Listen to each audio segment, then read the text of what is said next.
Yes, everybody, and welcome back to TarHeelIllustrated.com for another edition of our daily drop. I'm Jacob Turner. He's Andrew Jones. And AJ, we're going to dive deeper into Henri Veesaar's stats today in this podcast. He's obviously a portal commit that Carolina fans, most of them, at least most that I've seen, are very, very pleased with and very, very excited about.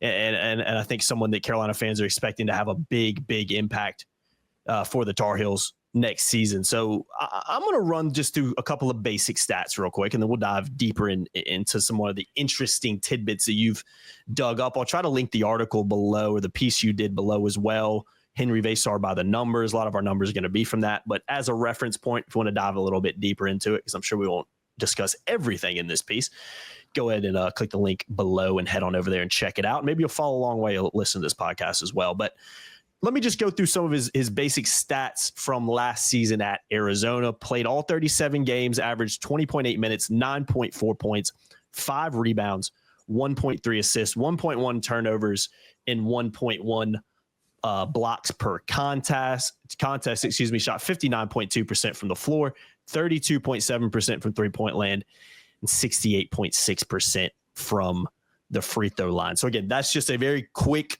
ESPN.com-esque snapshot of his stats last season. I like to call it, if you're just looking for a player, what do you average this year? You go ESPN.com, pull it up real quick. That's my equivalent of that. And again, we're going to dive deeper into it. I like collegesportsreference.com. I do use Sports Reference quite a lot. I use GoHeels.com too. I think it's a little bit harder and a little bit trickier to navigate and look at. ESPN's just so simple interface-wise that I like that. But yeah, I usually look at two because sometimes ESPN, they might. And for a guy like him, I go to the school website. And yeah, I go get their game notes and stuff. That's a good point too. Adam Smith and I are massive consumers of game notes. You love that stuff, don't you? Yeah, love that stuff. I've spent a lot of time on game notes in the last week. I can't imagine.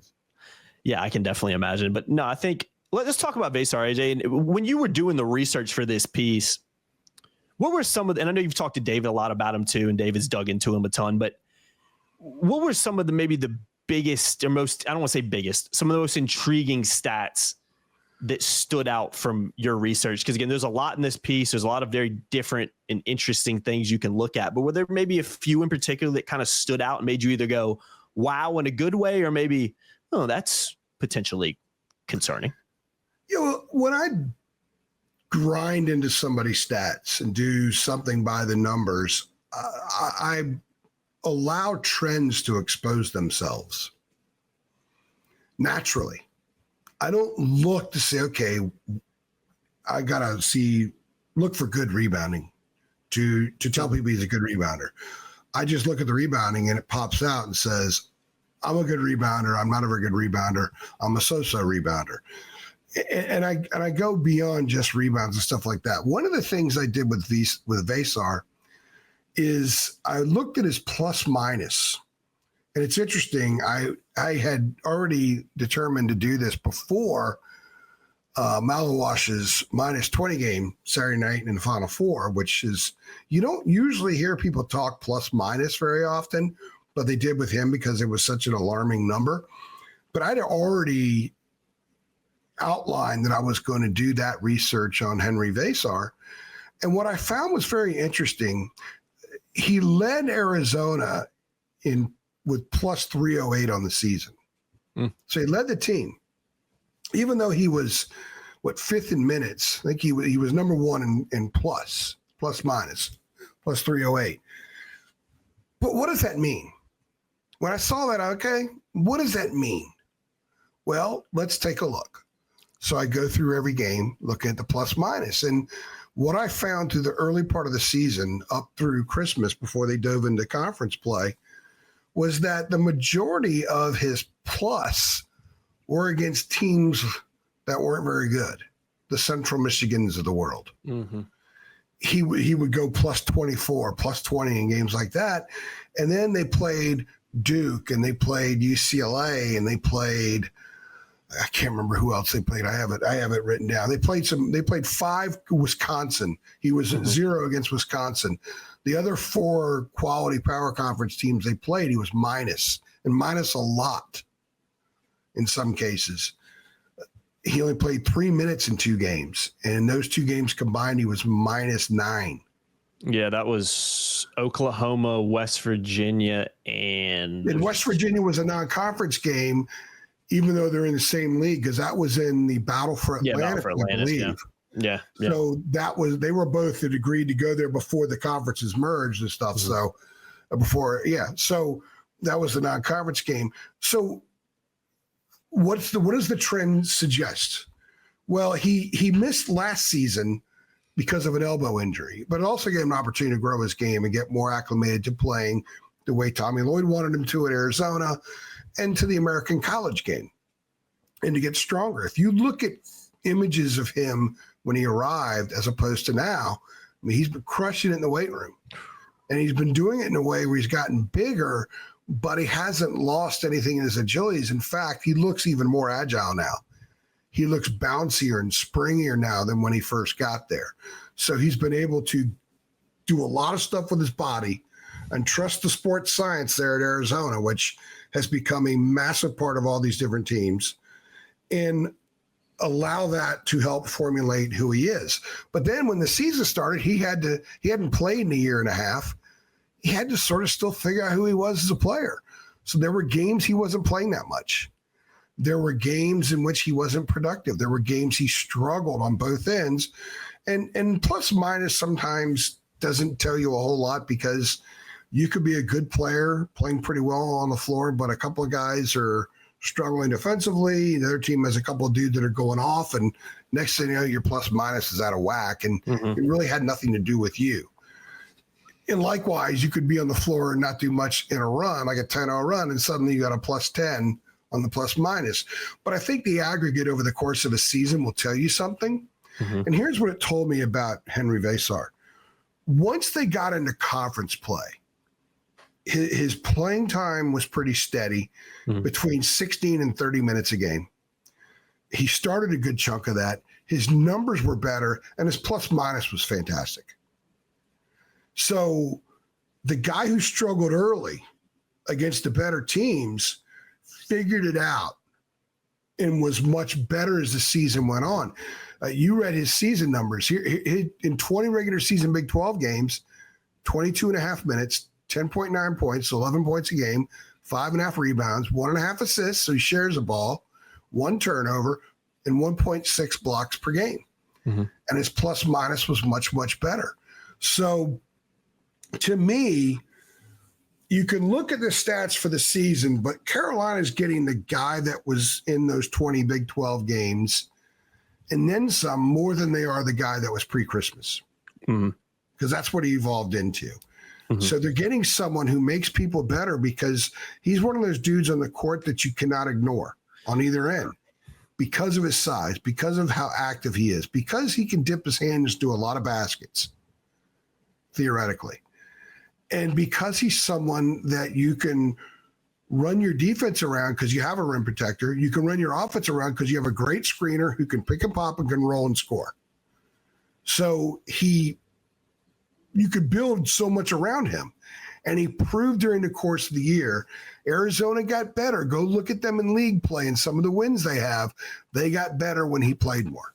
Now, some of the minutes dropped late in the year, and I have not yet gotten confirmation. I'm trying to. I wonder if he got a little banged up. I know with Conan Catchings from BYU, who Carolina's been talking to, he got injured late in the year and his playing time dropped. I don't know what the deal is with Veesaar, but the guy that played those 20 Big 12 games, Carolina's going to get that guy, and then whatever improvements he makes and with more playing time next year at the minimum. That's what they're going to get, and that's better than what they had this year.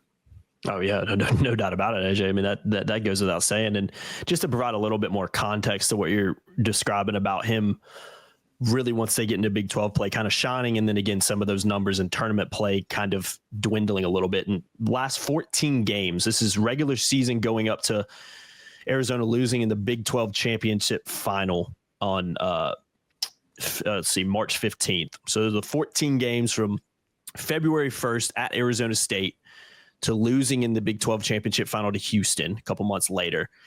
14 of those games, so it's 14 games total. He had double figures in all but, 4 of those. So that illustrates, again, just how important he was. You have 22, against Arizona State, 17 at BYU, 15 at home to 13th ranked Texas Tech at the time. The list could go on and on, but that shows really, really dominant, not want to say dominant, but really, really impressive and productive in those games to wrap up essentially the regular season in the Big 12 tournament. And then you dive into Arizona's 3 games in the tournament against Akron in the opener, just 20 minutes, 8 points, 4 for 6. So efficient. A lot of his numbers are efficient when you kind of dive into them. Against Oregon in the second round, only 3 points, did play 17 minutes. And then the Duke game in which Carolina lost, played 28. So he did play a lot in that game, finished with 13 points and again, shot 50% from the floor. So the numbers do dwindle a little bit, but you kind of look at it and you say, okay, well, still 20 in the opener against Akron. You end up winning by nearly 30. You can kind of understand why he didn't play a lot in that one. Didn't really need to. Went down a little bit against Oregon in a tight game, but again, really productive against in the loss to Duke. But those numbers do dwindle because you look at the 3 games that they played in the Big 12 championship or in the Big 12 tournament, AJ, 30 minutes against Kansas, 30 against Texas Tech, and 33 against Houston. Never played more than 30 minutes in the tournament. So yeah, I would be intrigued to kind of maybe, I'm sure we'll have more information on that at some point to kind of know what's behind that, because the production was good in a couple of those tournament games, especially that Duke game, efficient, but just didn't seem to be playing as much for whatever reason. Yeah, and I'll tell you another thing too. When you look at the numbers, let's take into consideration he had Caleb Love on the court. And this is not a slight to Caleb, but Caleb Love is a ball dominant guy and he needs to shoot the ball. Now, Caleb had a lot of assists and a lot of rebounds. He had a fantastic year. He had 21 shots against Duke. He had a great game against Duke. But 21 shots. Caleb did very well there. I'm very happy for him. He's a good guy.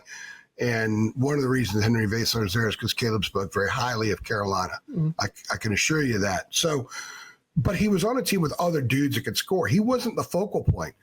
If he was the focal point, he wouldn't have been playing 3 minutes in a couple of games back in November. Tommy Lloyd was still figuring out what he was. He was still figuring out what he was. And he was never the focal point, but he still produced. And he still played a significant role. At Carolina, they're going to build a lot of stuff around him. So the same thing Arizona was going to do. Arizona was pitching to him, look, you could be a Big 12 Player of the Year candidate if you come back. That was one of the pitches from Arizona. So clearly this was a bridge year for him, growing his game and sprouting all these things to exploding next year. That's how Arizona envisioned him. Clearly Carolina sees some of the same things. So he's going to have a much more active role in being a focal point at Carolina. So numbers should go up. So those numbers are actually pretty impressive for a guy who wasn't the focal point because they already had their established built-in focal points. Everybody knew in September, Caleb Love's going to take the most shots on this team. You have guys like KJ Lewis and some others who, by the way, just transferred. You had talent. You had scoring there. You had a lot of dudes. So Carolina right now doesn't have a lot of dudes just yet that we know for sure that are guarantees for the roster. There, as we record this, they may have added some by the time this podcast runs, but I think that you're going to see the good stuff is going to be pushed and promoted, and they're going to try to extract that from him on a consistent basis next year, which is why he's going to be a very good player. Even if he's 13 or 14 points a game and he gets the rebounds up to 6.5 or 7, just the activity, the size, defenses are going to have to respect him all the time. Remember what happened with Carolina this year when defenses had to respect the 4 spot more with Jay-Witt, when Jay-Witt hit some threes. Now, obviously, this guy's not a 4. I bet he could probably play some 4. Mm-hmm. He's got that kind of stuff in his game. But the fact is that he's going to have to be honored and respected. It's that screen. Carolina was such a bad screening team this year, and this guy's a good screener. And if he can roll and dunk, and if he can pick and pop, that's going to open up some stuff. If Carolina's going to have slashers from the wing, there's going to be some opportunities. If they're going to have some baseline stuff, there's going to be some opportunities by other guys when he's on the floor. You can do so much on both ends of the court with a guy like him. And also he's athletic enough. You can press. You can do the Hubert made free throw press, and he won't be out of his element. He'll be able to handle that. He'll be able to handle whatever style Hubert wants to play. And I think that's one of the things that's very intriguing about him. Yeah, let me just ask you about one thing real quick. This is just something I find interesting diving through his numbers. No double doubles in college, 37 games, no double doubles, never open. I'm not even, let me rephrase that. Never finished double figures in rebounding in a game. Let's cut out the double doubles. I think his high was 9 against Old Dominion last year. And that surprises me. And even the 2022-23 season, obviously a freshman coming in, sat out the next year, no double doubles or no double figures rebounding in those games either. And do you maybe think that just signifies maybe to the next step for him? And I don't know enough about Arizona. Maybe it's the way they play. I don't know. But when I look at a guy with his size, athleticism, and the minutes he was getting, I kind of say you come into the system that Hubert Davis likes to play and everything. To me, he should be a double-double machine at North Carolina. He should be grabbing more rebounds than that. And do you think that's maybe just the next step in his game? Why do you think maybe it has never had that? Because that's not concerning, but it's interesting when I noticed that. I talked to someone who covered him in Arizona to get a little bit of a take on him. And one of the things he said, he needs to be tougher. That's interesting because he doesn't, when you watch, he doesn't come off. He comes off as because you're watching the highlight film. Yeah, that's a good point. Yeah. That's why I watch games. I mean, I watch the highlight film, be intrigued, and get a taste. The highlight films are appetizers. Mm-hmm. Okay. The film is the meal. Sample size, yeah. And like the reason I was sold on Veesaar Lubin last year wasn't because of the highlights. It was because of the full games. And I saw how efficient he was and how economical he was. And he proved to be that kind of guy this year when finally Hubert settled. The thing about Veesaar is being a European guy, a lot of them are not super physical because it's a very spread out game. Adapting to the physicality is very, very important. So the person I talked to that covers Arizona said he needs to be tougher. He didn't call him soft. He doesn't come off as soft when you watch him. But he needs to be tougher, and that's something Carolina must get from him. They must get more rebounding. So he's a good offensive rebounder that usually requires toughness. For him, a lot of it is just having a nose for the ball and and being able to read the ball off the rim. Yeah, I think he's a really good addition to North Carolina. I was just surprised when I saw the rebounding stat. I was like, I think he'd be a shoe-in, just like a double-double machine for a team like Arizona.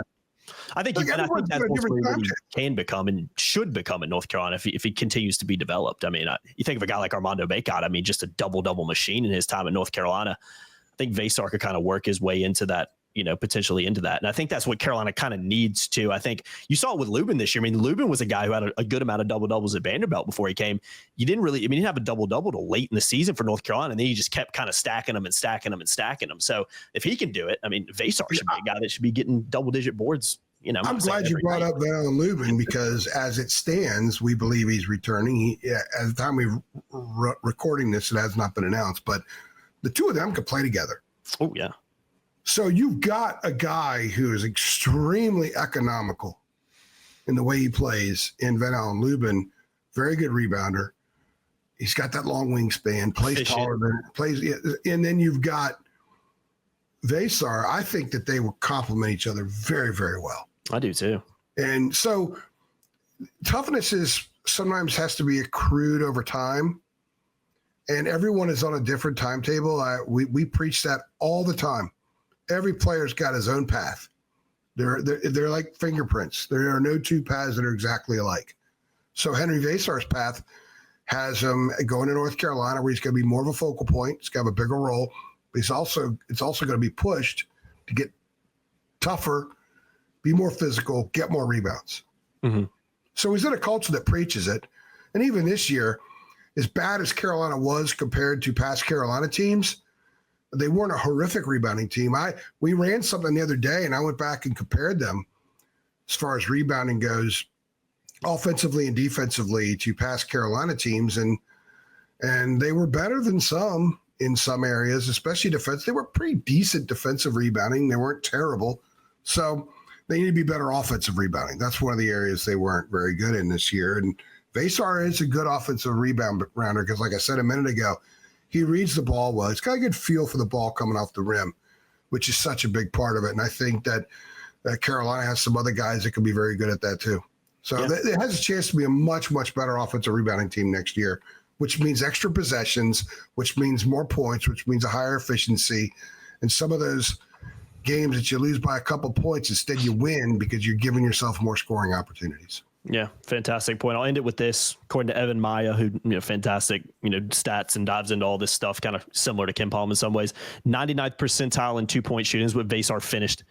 Offensive impact and defensive impact, and in the 95th percentile on offensive rebounding and block shots. So again, I'm in on a very positive note there because I think that alone kind of shows the impact he can have, not only on the offensive boards, but finishing around the rim, defensively as well. Again, I think when you look at him, really, really, really solid pickup for North Carolina, and a guy that I think can and should have a massive impact on North Carolina next season. And energizer. One last thing. This year. And Jacob, I think he's an energizer player. Yeah. I think he can bring that out of guys more, and that's an important thing too, because this team lacked that at times this year. Mm-hmm. That's why I found the rebounding kind of toughness angle maybe something he has to work. I found that interesting because when you watch him, I remember in this commitment podcast, I'm like, this guy he's a dog. He plays with that energy. He's vocal. He's kind of not flamboyant, but you can tell he's having a good time out there. You can tell when he's having a good time out there, I should say. So the toughness angle and the lack of rebounding, I'm not saying he's not a bad rebounder, but I think there's a next step that he can take. And I think that's what you want. You know what I mean? Learning how to play through contact is a skill, and it takes time. And there's a reason.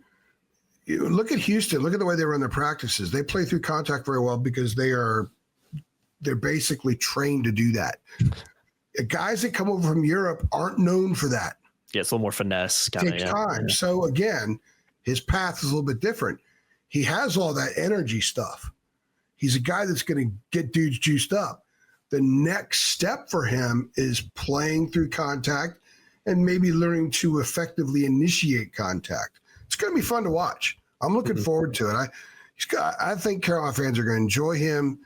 Probably won't always be perfect or great, but man, the potential, and if this guy's able to take the next step that Arizona was pitching him on, they were tugging at the pant leg as he walked out the door. Trust me. If he's able to be that guy, Carolina fans are going to love this dude. Last thing I'll say, it's almost like, should he just go watch some senior, fifth year Armando Bacot tape? You talk about grabbing rebounds and playing through contact. My mind's like, damn, he was pretty good at that. Like maybe just go watch a little Bacot tape, just a little bit, just a little bit. Needed this year, and it was missing. It was missing big time, man. It was definitely missing big time. And again, I think that's why he's such a good pickup for North Carolina, and still some development he needs to take. Of course, I think that's what you want when you bring a guy, and it's great to have a finished article guy, but it's also great when you can build on something and try to make it even better than maybe he would have ended up at Arizona. And he can build and grow in the mold that the staff wants him to, into what they need. And that's what it's about. So we'll see. Absolutely, man. Good place to leave it. I've been Jacob Turner. He's been Andrew Jones. Get in the comments below. Let us know what you think about Veesaar. Are you excited about what he can bring to North Carolina? What do you think about his game? If you've kind of gone back and watched some of his highlights from Arizona, let us know. We want to hear from you guys real quickly. A couple housekeeping items. I'll go through this as quickly as I can. We have hit 20,000 subscribers on YouTube. Massive thank you. We're going to be giving away some free subscriptions to TarIllustrated.com very, very soon. Next step's 25K. So subscribe, hit the notification bell below right now. We've hit the 12K milestone. That was one of our first milestones. No, the first milestone we hit. We hit that a while ago. We're on the race for 15K on our Facebook page now. Links in the description below. Go over there and like. AJ's already given away some of those free subscriptions for that, and Twitter. Twitter's the slow one, so I'm going to blast it. We're trying to get 40K. It's been a lot slower than all the other ones. Link in the description below. Go follow us over there at Heel Illustrated. But I want to get to that. We got to get that one rolling a little bit more, AJ. We got to get it. We got to get it rolling a little bit more. So we might be talking about it too much this offseason. Just a heads up. Make me give away free THI. He's ready, man. He's ready. You guys got to go ahead and follow us. Yeah, and it is a great time to be on our message board. It's 365 days a year it is, but especially right now with all the portal, Dave has been killing it. You would have been privy to a lot of the Veesaar stuff before it was officially announced if you were over there. Links in the description below, $8.33 a month if you want to sign up. You can do that below. And again, great time to do so, especially with football too, man. Bryant's been killing the football recruiting stuff. Man, it just never portal stops, opens next week. Oh. I almost melted when you said that. I was just melted in my seat. It's just, there's no such thing as portal. Oh my God. Talk about like 5,000 times the amount of kids in the basketball portal compared to football. So yeah, that'll be a thrilling one. The off season has been cut short by a minimum of a month now. Unbelievable, man. The portal never stops when the portal came out. You don't really realize it, but yeah, you look back, you're like, yeah, there used to not be a portal. It used to kind of be a little bit of an off season. I would be accumulating off season content right now. I know, and now you're just like, I'm just trying to figure out what the heck's going on. I'm trying to get through the day, man. Every day I wake up trying to get to the end of the day. Yeah. The only difference from this time of year compared to a couple months ago is you're not, you're working till 11. You're working till midnight in your office instead of sitting in the basement of an arena somewhere. So this is true. I'm in here at midnight every night. I know you are, man. Even if I go hang out with Kim and stuff, I come back in here at like 11:30 and I'm in here till like 1:30. Just that sounds like tidying up crap. Yeah. Well, at least you don't have to worry about getting an Uber at 2 a.m. and getting locked in the stadium at 3 a.m. or something like that. So it's a little bit less stress. My wife would love to lock me in this room here. I bet she would. I'm tired of hearing you complain about the portal. You better get used to it. That's all I got to say, man, because we're just getting started, and especially with football opening soon. Yeah, well, plenty, as you can tell by that, with the portal, everything going on. Plenty of more stuff I'm sure will be announced on the football and basketball side this offseason. So make sure you keep it locked to TarHillIllustrated.com for all your coverage of Carolina football, basketball, and recruiting. I've been Jacob Turner. He's been Andrew Jones. We'll see y'all next time. Thanks.